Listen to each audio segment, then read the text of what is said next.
Changing your password on Twitter is a straightforward process. Follow these steps to ensure your account remains secure. Step 1. Log into your account.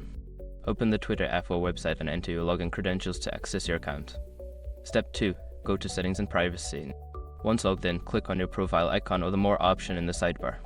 Select Settings and Privacy from the drop-down menu. Step 3. Select Security and Account Access. In the Settings menu, find and click on Security and Account Access. This section contains options related to your account security. Step 4. Choose Password. Under the Security options, click on Password.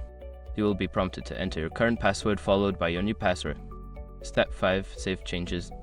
After entering your new password, confirm it by typing it again. Click on Save or Update to apply the changes. Make sure to choose a strong password that you haven't used before. Regularly updating your password can help keep your account secure.